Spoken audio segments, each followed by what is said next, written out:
આજની દુનિયામાં એક એવી તસવીર તૈયાર થઈ રહી છે જે કદાચ આવનારા સમયમાં ઇતિહાસના પાનાઓમાં એક ટર્નિંગ પોઈન્ટ તરીકે નોંધાઈ શકે. એક બાજુ વધતો યુદ્ધનો ખતરો, બીજી બાજુ ઈરાન પોતાના જ નાગરિકોને પાવર પ્લાન્ટ્સ આગળ ઊભા રહેવા માટે બોલાવી રહ્યું છે. સવાલ માત્ર એક ઘટનાનો નથી, સવાલ છે માનવતા, રાજકારણ અને વ્યૂહરચનાના મિલનનો. શું આ નાગરિકોની સુરક્ષા માટે છે કે પછી એક ગોઠવાયેલું ગ્લોબલ નેરેટિવ બનાવવા માટેનો પ્રયાસ? શું આ દેશભક્તિ છે કે પ્રોપોગન્ડાની એક નવી પદ્ધતિ? આવો વિગતે વાત કરીએ આખી ઘટના વિશે આ અહેવાલમાં. નમસ્કાર, હું છું ચિરાગ વર્ષાબેન, આપ જોઈ રહ્યા છો સ્વમાન. ઈરાન સરકારે પોતાના યુવાનો, સ્ટુડન્ટ્સ, કલાકારો અને સામાન્ય નાગરિકોને મંગળવારે બપોરે 2 વાગે પાવર પ્લાન્ટ્સ નજીક એકઠા થઈ હ્યુમન ચેન બનાવવાનું આહ્વાન કર્યું છે. ઈરાનના યુવા બાબતોના નાયબ મંત્રી અલીરેઝા રહીમીએ આને ઈરાનના યુવાનોની ઉજ્જવળ ભવિષ્ય માટેની હ્યુમન ચેન નામ આપ્યું છે. આ નિર્ણય એવા સમયે આવ્યો છે જ્યારે અમેરિકાના રાષ્ટ્રપતિ ડોનાલ્ડ ટ્રમ્પે ઈરાનને 8 એપ્રિલની સાંજે સુધીમાં હોર્મુઝની સ્ટ્રેટ ખોલવાની ચેતવણી આપી છે, નહીં તો સંપૂર્ણ વિનાશની ધમકી પણ આપી છે.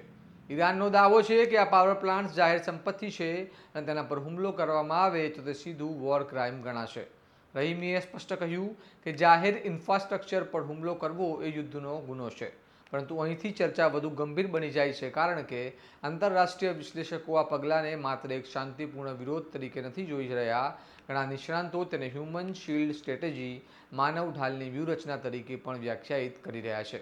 એટલે કે નાગરિકોને એવા સ્થળે ઊભા રાખવા જ્યાં હુમલો થાય તો તેનો રાજકીય અને વૈશ્વિક અસર પર મોટો પ્રતિકાર ઊભો થઈ શકે.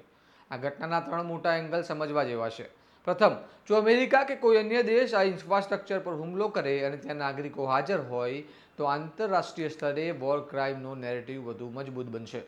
યુએન સેક્રેટરી જનરલ એન્ટોનિયો ગુટેરેસે પહેલેથી જ ચેતવણી આપી છે કે સિવિલિયન ઇન્ફ્રાસ્ટ્રક્ચર પર હુમલો આંતરરાષ્ટ્રીય કાયદાનું ઉલ્લંઘન કરી શકે છે.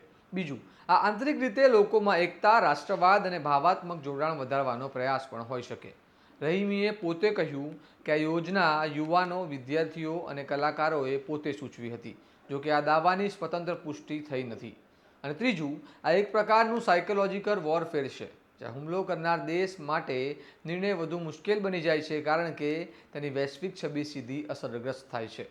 ટ્રમ્પના શબ્દો પોતે જ ચોંકાવનારા છે. તેમણે પ્રેસ કોન્ફરન્સમાં કહ્યું, અમારી પાસે એક પ્લાન છે જ્યાં ઈરાનનો દરેક બ્રિજ આવતીકાલે રાત્રે 12 વાગ્યા સુધી ધ્વસ્ત કરી દેવામાં આવશે, જ્યાં ઈરાનના દરેક પાવર પ્લાન્ટ બંધ થઈ જશે, બળી રહ્યા છે, વિસ્ફોટ થઈ રહ્યા છે અને ક્યારેક ફરી ઉપયોગમાં નહીં આવે. મારો મતલબ 12 વાગ્યા સુધીમાં સંપૂર્ણ વિનાશ, અને તે 4 કલાકના સમયગાળામાં થશે જો અમે ઈચ્છીએ તો. હાલ પરિસ્થિતિ એટલી ગંભીર છે કે યુએન સહિત અનેક આંતરરાષ્ટ્રીય સંસ્થાઓએ નાગરિક ઇન્ફ્રાસ્ટ્રક્ચર પર હુમલાને લઈને ચિંતા વ્યક્ત કરી છે અને આંતરરાષ્ટ્રીય કાયદાની યાદ અપાવી છે. પરંતુ બીજી સવાલ એ પણ ઊભો થઈ રહ્યો છે કે શું નાગરિકોને આવા સંવેદનશીલ સ્થળે બોલાવવા પોતે જોખમી નથી? ઈરાનના અધિકારીઓએ દાવો કર્યો છે કે યુદ્ધ શરૂ થયા બાદથી 220 બાળકો અને 254 મહિલાઓ માર્યા ગયા છે. જોકે આ આંકડાઓની સ્વતંત્ર પુષ્ટિ થઈ નથી. ઈરાનના આરોગ્ય મંત્રાલયના જણાવ્યા મુજબ 28,918 લોકો ઈજાઓ થઈ છે.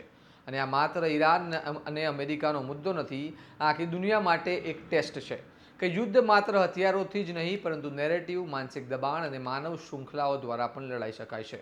હવે સૌથી મોટો સવાલ એ છે કે શું આ માનવ શૃંખલા ખરેખર સુરક્ષા માટે છે કે ગોઠવાયેલી ગ્લોબલ મેસેજ આપવા માટેની વ્યૂહરચના? અને જો પરિસ્થિતિ વધુ બગડે તો તેની અસર માત્ર એક દેશ સુધી સીમિત રહેશે કે આખી દુનિયા પર પડશે? આ મુદ્દે તમારું શું માનવું છે? શું આ વોર ક્રાઇમ અટકાવવાનો પ્રયાસ છે કે નેરેટિવ જીતવાનો ખેલ? અમને કમેન્ટ બોક્સમાં જરૂર જણાવો અને આવા જ વિશ્લેષણાત્મક અહેવાલ માટે સ્વમાનને લાઇક, શેર અને સબસ્ક્રાઇબ કરવાનું ભૂલતા નહીં. નમસ્કાર.